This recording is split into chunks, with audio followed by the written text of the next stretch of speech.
IVM.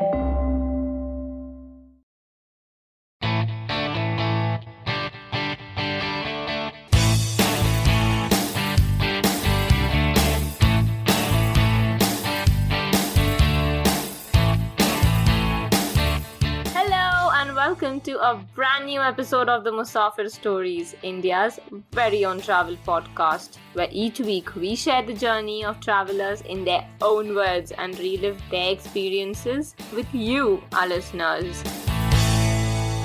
Hey guys, welcome to a brand new episode of the Musafir Stories. Hope you all are well and keeping safe. On the podcast today, we have the travel couple Ranjani and Raghavan take us to a hidden gem in South India. Let's hop on to the episode and find out more. So, with that introduction, we'd love to welcome Ranjani and Raghavan, the couple behind Rararaasta.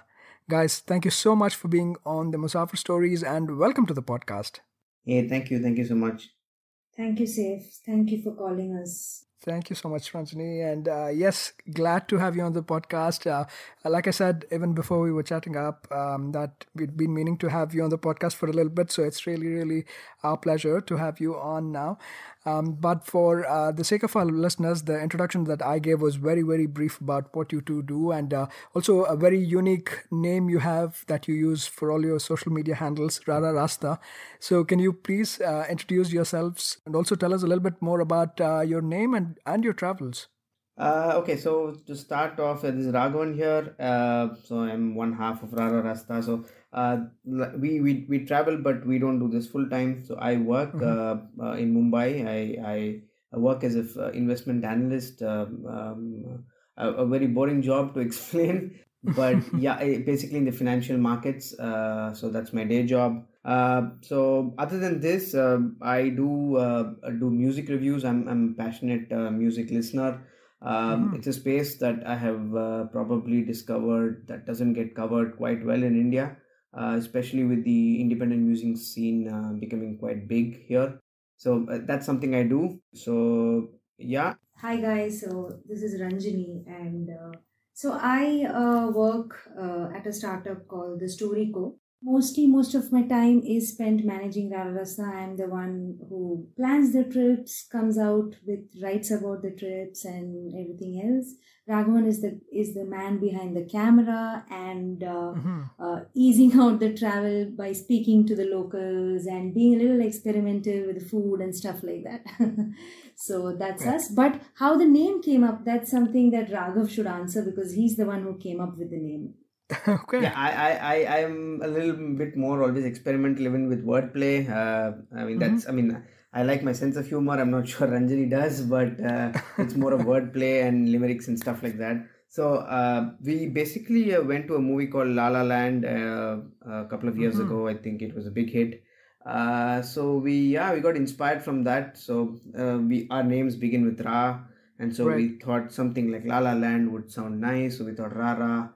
But then what word to use? So Rasta apparently is it's got more than one meaning. It's not just the Rasta that is the paths that you travel.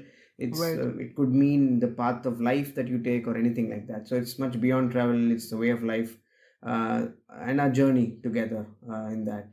It can be the known road. It can be the untaken road. It can be anything. But it's our Rasta. So it's Rara Rasta. Exactly. So that's wonderful to know and glad to know your stories as well.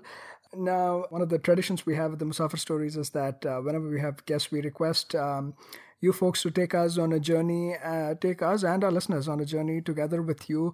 So with that in mind, I'm looking forward to one of your trips and really keen on finding out where you're taking us. So, Saif, today I think we'll take you to a place which we've found very interesting, and it's Tranquebar. Okay. So we went on a long 14-day road trip in Tamil Nadu in 2019, and Tranquebar was the first stop on our road trip. So this is about 270 kilometers from Chennai. Yeah. So and it's south of Pondicherry, closer to Pondicherry, but yeah. Okay, that's lovely to hear, and really, really glad that finally we are covering off a place in Tamil Nadu. I know if Faiza was on the podcast today, she would have poked fun that this is my home state because technically I was born in Hosur, right? Not far away from Bangalore, Okay, that's but the it's a part border. of Tamil Nadu technically. But Okay, yeah, so like I said, Itinerary in Tamil Nadu had been long due, and really glad that you guys are taking us to Tranquebar, and really even more pleased that it is a place like Tranquebar, right? Like you said, it's not very mainstream as such. But tell us a little bit more as to when you got there and how one can get there also. Like you said, it's on the eastern coast of India, not too far away from Chennai and closer to the popular touristy places like Pondicherry as well. But this one is not Pondicherry if one is expecting it to be a similar experience. Yeah, Ranjani? Yeah. So, Saif, actually, very strangely, like you said, although not a lot of people know about this place or travel, I think somewhere in 2013, it seems Tranquebar was the most searched word on as per search engines, which is very strange. Yeah. But coming back to your question, yeah, so this is not Pondicherry. I think mainly because Pondicherry still has a lot of people living there, and it's a more bustling town. Tranquebar, I think Raghav would agree, is more like a ghost town, more because of its history with the recent tsunami as well. yeah, yeah. So yeah, just a question that you asked about how do you get there. I mean, it's a 270-kilometer drive from Chennai, so you don't have to worry about getting there because I think East Coast Road is probably one of the best state highways that I have driven on. It's not even a national highway. So you just have to pack your bags, have a decent vehicle, and you can reach there in 5 hours time. So it's quite different from Pondicherry. So people, even if you know people who might want to go to Chennai and take a car drive and go to Pondicherry, I'm sure they don't want to experiment and go and land up in Tharangambadi or Tranquebar. But yeah, I think probably over the course of this conversation, we might be able to convince a few of them to probably do so. Yeah, definitely looking forward to that. And you have my curiosity definitely aroused. So yeah, hopefully we can easily explain to the folks listening in as well as to why Tranquebar does deserve your attention and does deserve Yeah, a visit. yeah, But even before that, right, let's jump into a little bit of a history. I know Tranquebar sounds very cool and very colonial in the sense that doesn't sound like a native name, yeah, a it native doesn't. Yeah. Indian name. But looking up the actual Indian name, I can't remember if this was before it was named Tranquebar or after, if it was just renamed after that. But Tharangambadi seems to be Yes. the native name and the name that actually is in the records as of now. Yeah. Can you speak a little bit more to that as well? Also, we've been touching upon it and touching upon the colonial connection to this, but I haven't really called out as much about it yet. So, would you like to paint a little bit about the colonial history of the place too, Raghavan? Yeah, changing the name of a place is very current and ripe in our country right now. I mean, we can't really go back to finding out who had the original name. But for this place, at least, it's quite clear that this was a settlement by the Danes. So they came up here and they named it Tranquebar. So Indians certainly lived here much before that. And Right. Tharangambadi was the name of the place. So that was the original name.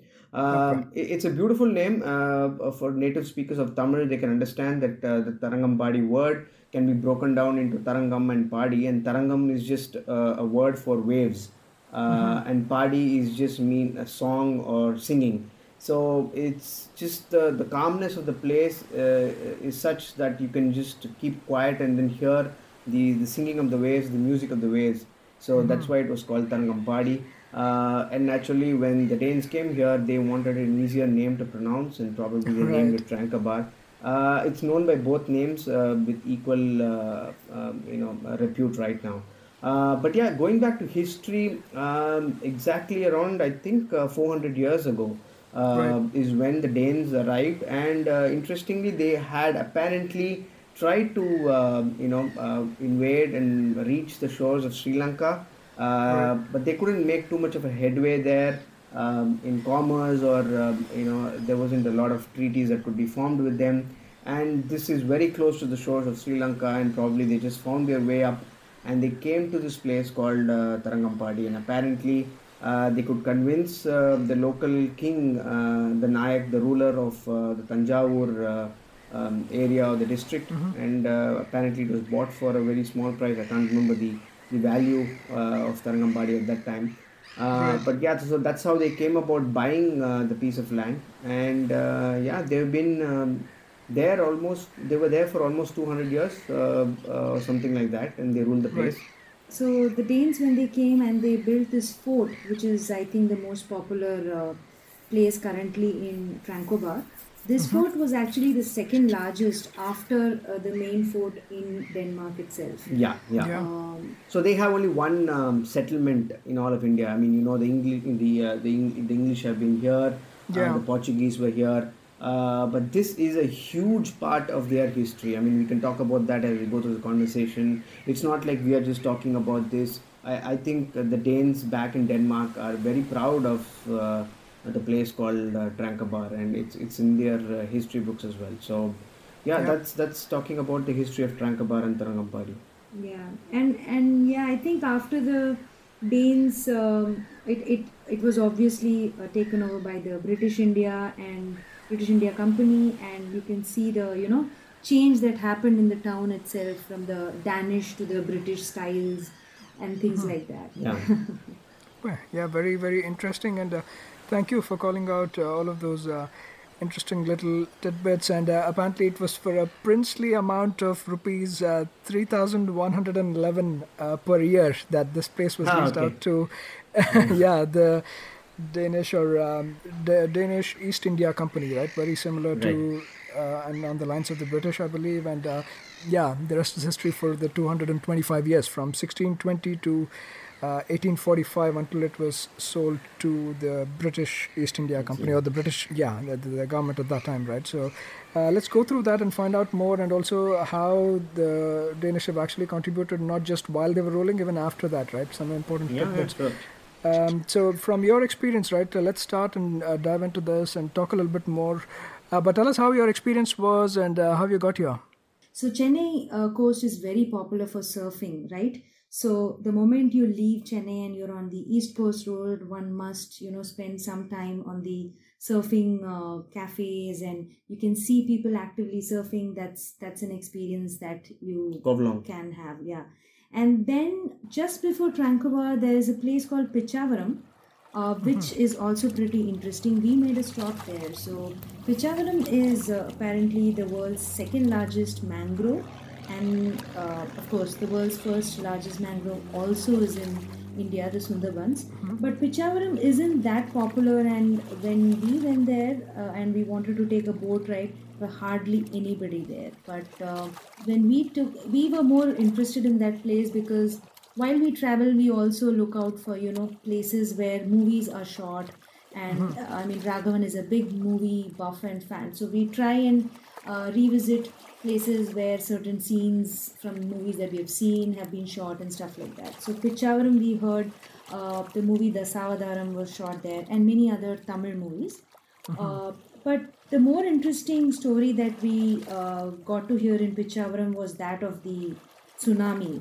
I mean, something very similar to what we also heard in Tharangambadi once we reached there. So Pichavaram actually saved quite a number of lives on the day of the tsunami, thanks to the mangrove, right? I mean, mangroves have this effect of taking away the shock of the tsunami. And so when the tsunami actually hit the coast, right, the eastern coast of India, there were a lot of boats out that day in Pichavaram. There was a big group of students apparently. And all that they felt was just a slight jerk on the boat. And they had no clue what had happened. After a couple of hours, when they were just trying to go back, I mean, they saw that the roads were completely blocked, and a lot of people had died, and that's when they realized that they were actually saved thanks to the mangrove. So so Pichavaram, I think, is also a very important stop that one could make, because the boat ride itself, not just the stories but the experience itself, is very pleasant.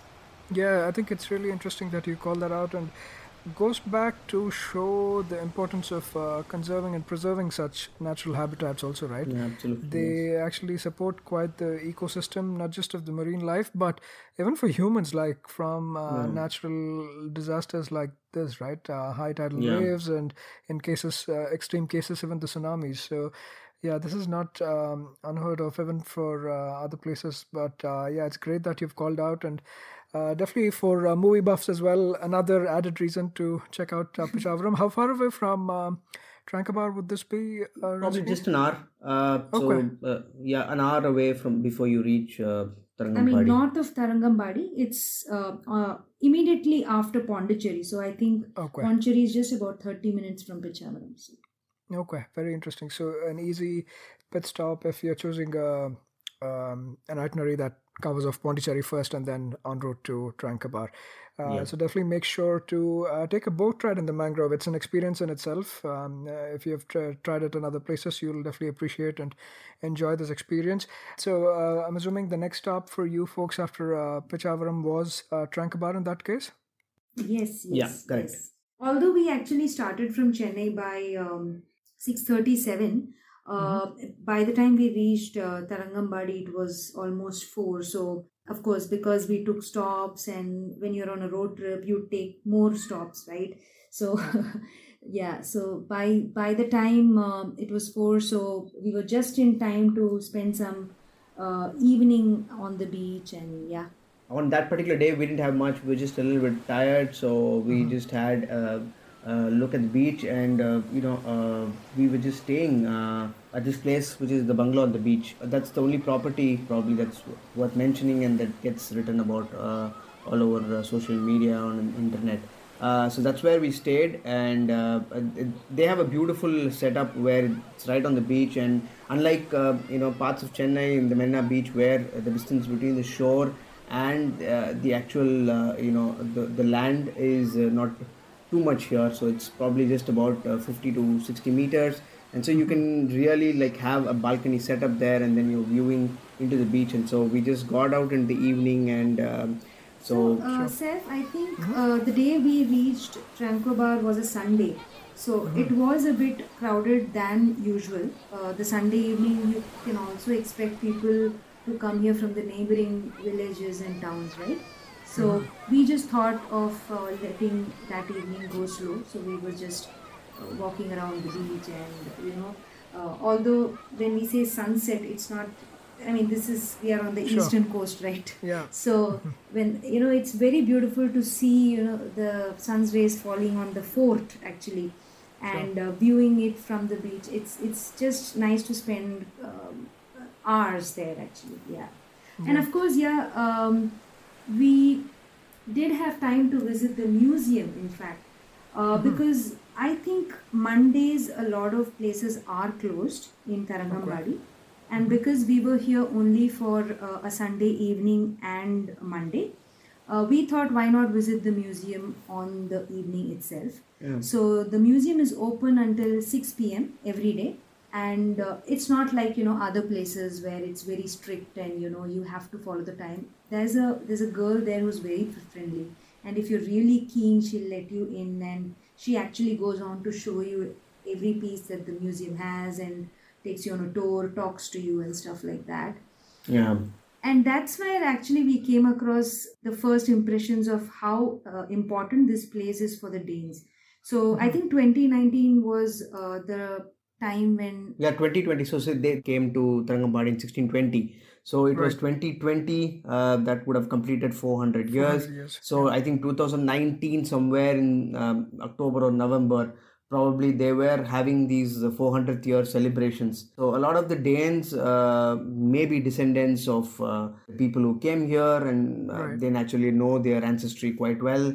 So a lot of people had come here, and we were just all this information is something that we drew out of the lady here, and we just noticed a bunch of well decorated cards being set up, and then they had these names which definitely did not sound Indian. So they were written out to these people. So we just talked to her, and then she said these were just cards being sent out to these people who had come here and visited and taken part in the celebrations. So this was probably a booklet or something like that prepared photographs of the celebrations and stuff like that. So it was quite interesting that 400 years later, the Danish people still want to be, part of this culture, want to be part of this history, and they don't want to let go of, like an umbilical cord or something like that. They just want to be part of this. And I mean, like you go out to many places in India, there is always this hatred towards an invader. I mean, there are people who call out the British and many invaders, but then you don't see that among locals here in Tharangambadi. I mean, there is always this friendliness. They talk very highly of the Danes, and so that was quite interesting to see. Yeah, very interesting. I think we'll touch upon that a little later as well. From what I have been reading up as well, not only that, but the community of I guess the descendants or whoever it is, they've also been very supportive to the locals and their causes too. Yeah, right? Absolutely. Yeah, there are many stories there which are very touching. I mean, there are stories to say that they've probably been more caring about this town than our local governments. Yeah, especially stories like of support and pouring in of assistance after the tsunami, right? That was one of the things. And apparently the first call was attended by. I mean, they formed something called the Danish Tranquebar Association. So it was probably formed in 2002 or 3, just before the tsunami year. And the very first people to come here and provide assistance to locals was members of the DTA, was the Danish people. It was not the state government of Tamil Nadu. It was not the central government. It was not the local municipalities or anybody. It was these people here who came to the support. And you know how support is from local governments in India. It's always lip service. They always try to promote that they're doing something. It's always written, much higher amount is always written in the papers compared to what is actually done. But these people from the Danish Tranquebar Association apparently made sure that they help people here have proper sustenance, get back on their feet, help them in buying fishing nets, set up buying boats. And I mean, there are so many stories like that, and it is for that reason that they are still, loved, and it's a mutual story of love that you probably have to be there and experience it to understand. And I think it's also kind of good timing that you folks landed just before those celebrations or around that time. So that way you also got a little bit of a deep dive, which might have been missed out if you've traveled at a different time. Absolutely. That's great. I think so. We'll definitely keep touching upon those different interactions you've had through the course of the conversation. But let's also touch upon a little bit about the property you lived in, right? This was the bungalow at the beach. That's the name of the property, yeah? Right. Yeah, and one of the more popular properties at Tranquebar, obviously given the nice location it has, right? But apparently used to be the British collector's office for a while, actually, after the Britishers took over. So that way it has that very colonial structure, and I think it's been maintained pretty well. Perhaps it's gotten a few facelifts, but has been maintained pretty well, right? So I'm sure you got to enjoy the views of the beach from the property. Right, sir. So, but if I'm not wrong, it was the collector's bungalow, but it was completely almost destroyed and used by the locals to just, store their fishing nets and stuff like that. It's been completely renovated in a colonial style, but I'm not sure if any of those are the original structures, other than a few walls, I guess. But definitely gives you that feel of, actually living in history. But there are a couple of new properties that have come up there, Airbnbs and all of that, because this property is a little pricey, and otherwise also, like I mentioned, places like little towns like Tirukadayur and all, which is just 30 minutes away from this place. For a budget traveler, they could look out for places there. Okay, cool. So having spent some time that evening at the beach and obviously enjoying your time there, the sunset plus the waves from the ocean, as well as the view of the fort of the banks, right? So all of that, great experience. But was the plan to explore the fort on the next day? Is that what it was? Yes. So because this is the east coast and the sunset actually happens pretty soon Sure. I think by 5:45, 6, it was dark.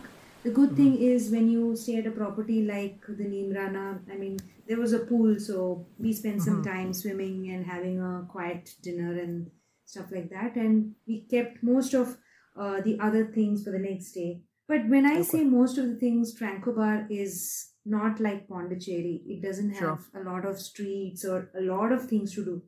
It's all just one street called the King Street. It's just the history and the experience and a very outwardly charm that we call, right? It's not like you can enter every home or every structure that's there, because a lot of them are private homes which are owned by Danes and are not open to public. So it's one main street and all you need is half a day.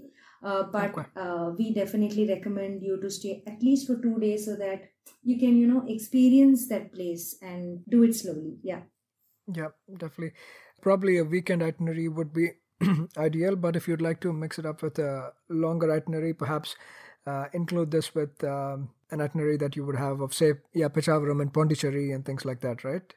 Yeah, a few temples on the outskirts.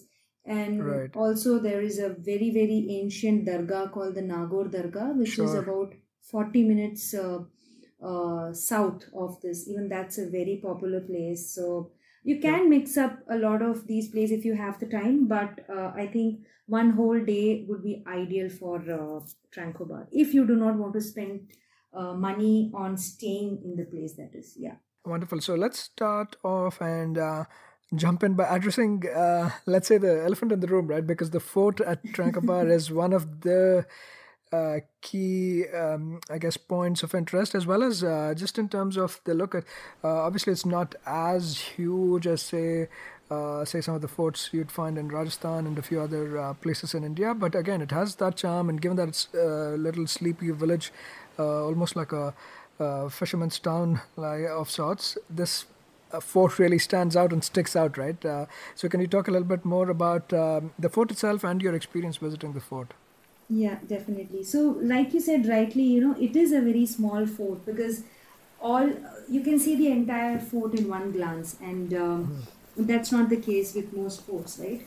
But like all the other forts, this has the same. The ground floor is dedicated to the storage houses, the granary and all of that, and it's maintained very well. It was freshly painted, I guess, when we went, because like we mentioned, I guess because of the celebration, a lot of renovation and maintenance was done for the town. Interestingly, it's not a forgotten fort, because when we were there at around 9 a.m. the next morning.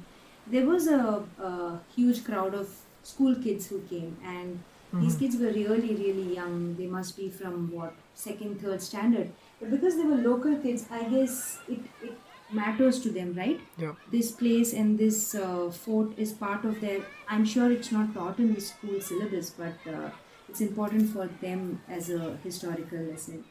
And of course, the other things about the fort, it's all like any other fort, right? Rooms dedicated to cavalry and probably the king and all of that. Yeah. Yeah, soldiers' quarters, some warehouses, Yes. gunpowder rooms, Exactly. and things like that, I Yeah, believe. yeah. and It's also, very tiny, Seth. The thing is, if you really if I have to put numbers, if you talk about an Agra fort, it's probably not even 10% of that, because it's just like a small house. Yeah. right. I think just the location of the fort, how close it is to the beach, and like you said, the whole structure of it from the outside looks fantastic. The whole the visit inside probably gets over in about 30-40 minutes, I think. Yeah, that yeah, if definitely. you are really keen on intricately looking at details. But Yeah, what you can rather do is, I mean, like just on the same side along the beach itself, just about 50 meters, away from the fort is this extremely old ancient temple called the Masala Maninathar temple. It's a cement temple, dedicated to Lord Shiva, and it probably was built in the 1306, I think, 1300s. So I mean, interesting story here. I mean, just comparing this, and we talked about ecological balance being maintained by nature and how Right. nature has a way of protecting us and other beings. Pichavaram is probably just 1 hour away from here, and we heard that story of how people probably just felt a minor turbulence when there Right. was a tsunami happening. You come here, and we were in conversation with a woman here who probably was the help and was taking care of cleaning this temple. And I was just talking to her the next day morning and asking about how was it on the day. I mean, they don't. I mean, it's not very kind to ask stories about that day where openly to everyone, because it's not like everybody is here to tell the tale of Sure. survival. There are people who have lost close ones, dear ones on that Yeah. particular day. But yeah, I mean, this woman had some close relatives who died that day, and she tells me the story that she asked me this question: can I predict where the shore actually was before the tsunami? I couldn't. I mean, I was way off, and apparently just in front of the temple's entrance, where we were standing at that moment, she said it used to be a grand hall where there used to be marriages happening, and it used to seat some 500 to 1,000 people. And Oh, wow. apparently the coast was at least 500 meters away from where we were standing and talking. All that was washed away in a matter of hours, and there were many people who died, maybe rescuing somebody else or something like that.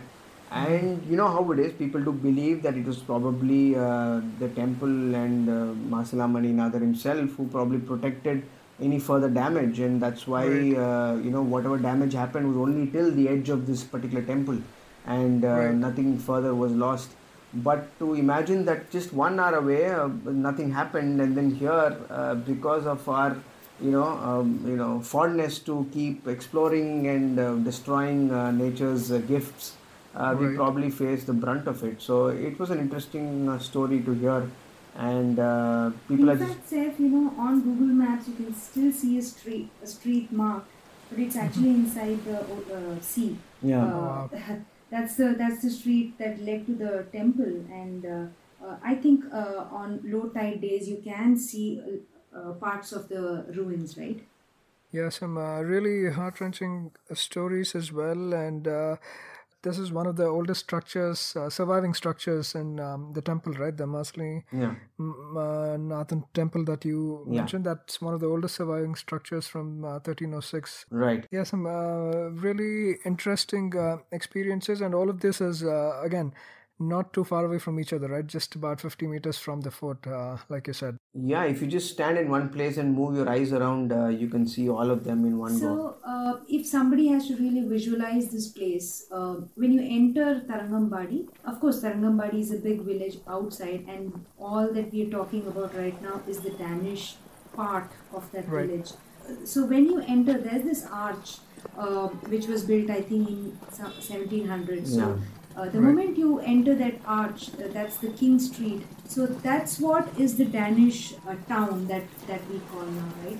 So yeah, basically you just head straight into that King Street, and apparently there is another street called the Queen Street, which is perpendicular. So these are the two main streets. The King Street has all these Danish buildings of importance, and then Yeah. you keep heading on the King Street, and then you hit the beach. And on the right side you will find the Danish Dansborg Fort.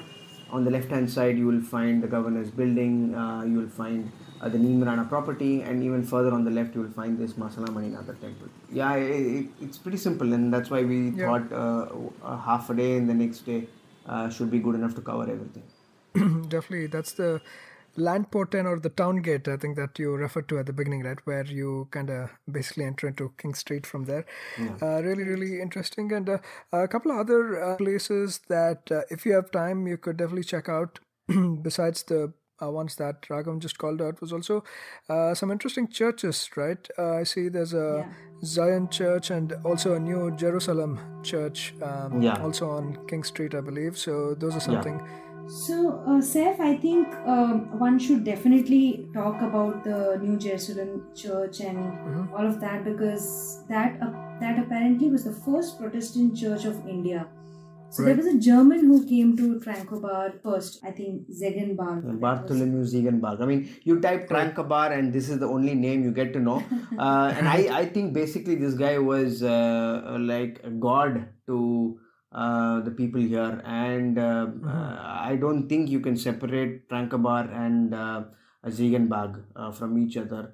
I think we need two sessions or two conversations separately just to talk about the achievements and the stuff he's done for the people here. But yeah, I mean, why, like Ranjani was saying, why the New Jerusalem church is important is because this man died very young, the ripe age of 36, and his remains are kept under, right smack in the center of this church. Some great accomplishments this guy has done. So, like Ranjani said, I mean, these were not the Catholics that we are known who come here to proselytize and to convert into Christianity.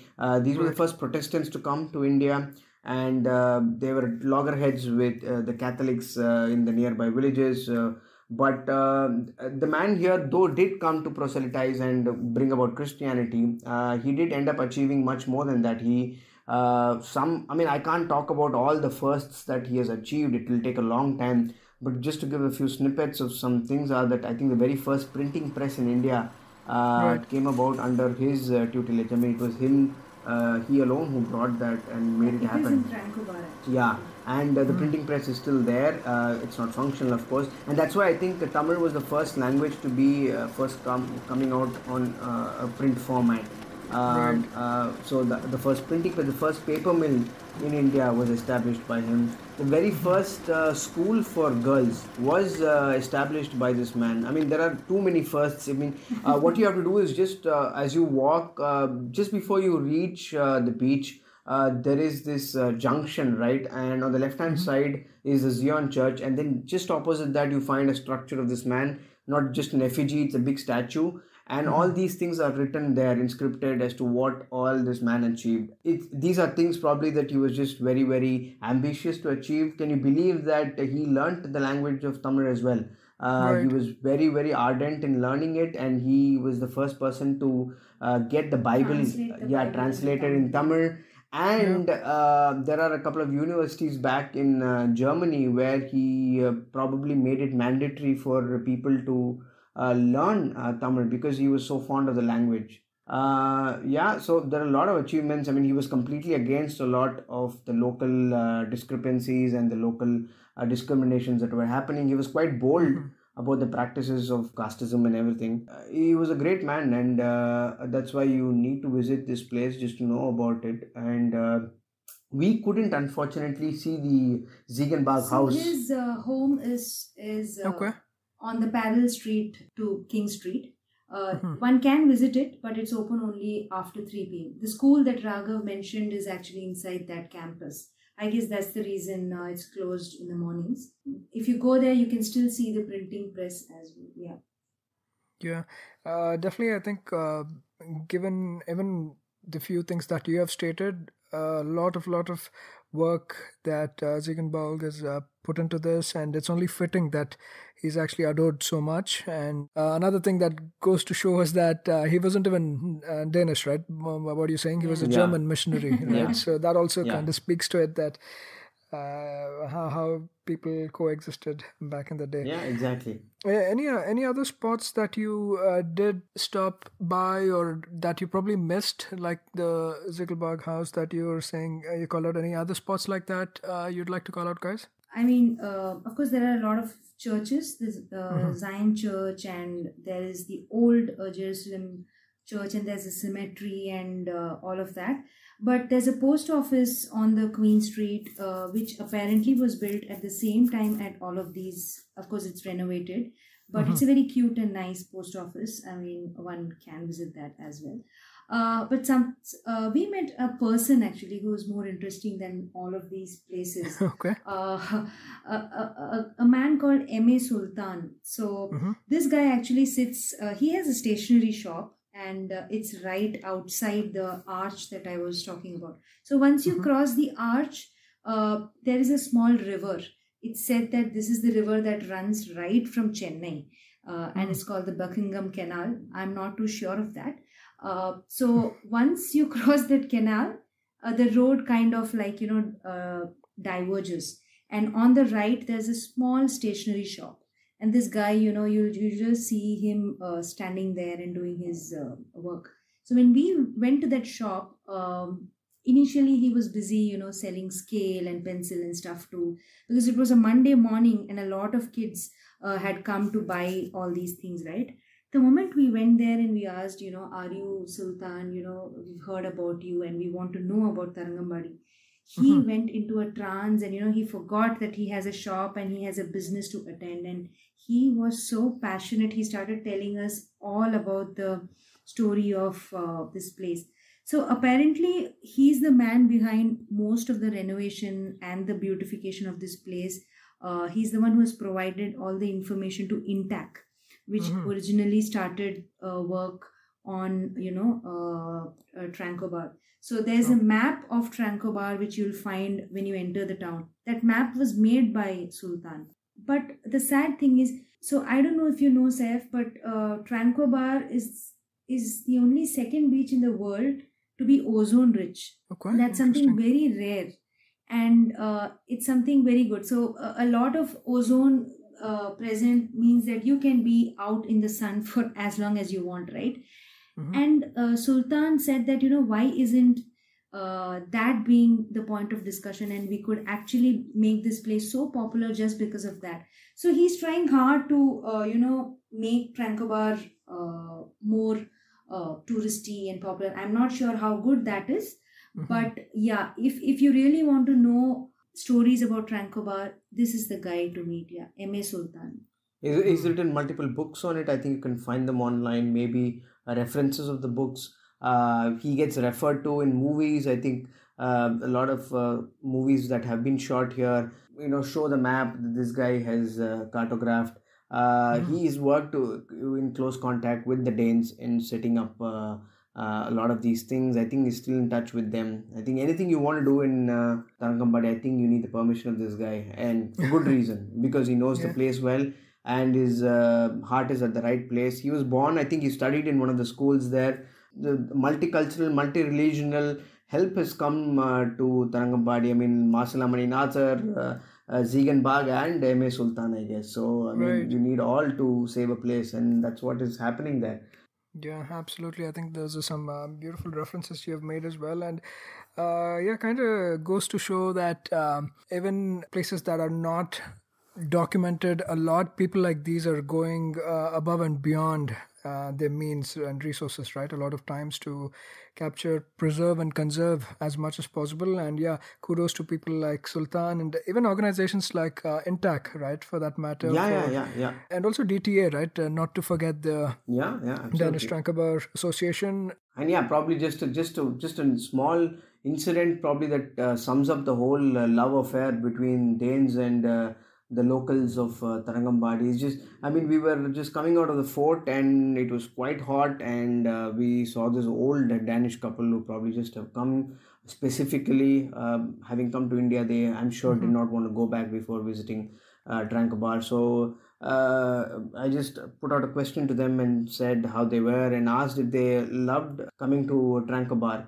And this person had absolutely no problem in answering, telling me that he is in love, and why wouldn't he love Tharangambadi? And the way he pronounced Tharangambadi put me to shame. And that's how we are. We try to show off in front of a white man, and he put me in my place. And it shows that, I mean, he loves the way it's called. I mean, why change it to Tranquebar? He wants it to be called Tharangambadi. And he said that they learn about Tharangambadi in their history books even now.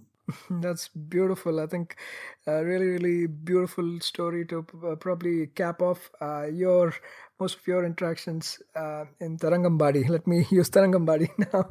Right. So it's brilliant, and you've beautifully captured a lot of these, not just the historical remains in terms of structures and forts and whatnot, but more importantly, even these conversations, right, with people like this Danish couple you met, with people like Sultan and a lot of others, about the stories, about the backstories and histories of this place.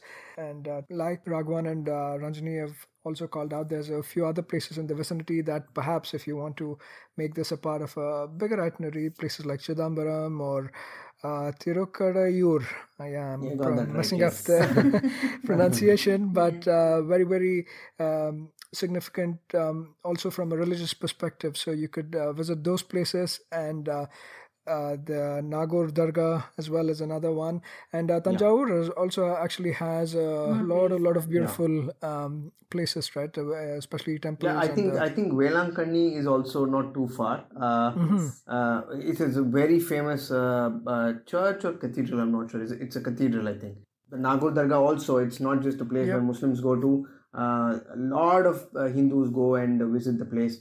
So both Velangani and the Nagore Dargah are very, very close by. Yeah, Basilica of Our Lady of Good Health is the Yes, one, Lady of Good Health, the yes. cathedral in Velangani that you're speaking of. But yeah, thank you for beautifully capturing all of these different places and experiences for us, and shining light on a really forgotten, I wouldn't say forgotten, because in the first place we haven't even remembered or shown enough light on Tranquebar and Tharangambadi to even forget it, right? So thank you so much for actually opening up our eyes and a lot of other people's eyes and ears to this beautiful, really sleepy town that has so much history and so many beautiful stories kind of behind it. So thanks so much, guys. Thanks so much, sir. Thanks, sir.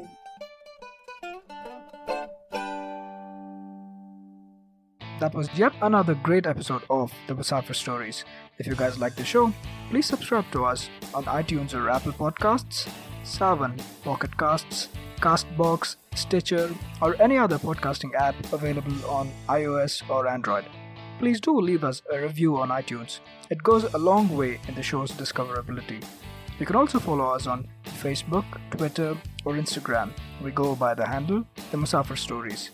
Or, if it suits you, you could email us at themusafirstories@gmail.com or visit our website at www.themusafirstories.com for more information. All of these links will be made available in the show notes section of each episode. So here's to more traveling, sharing, and inspiring. Stay tuned for our next episode. Until then, happy travels and goodbye.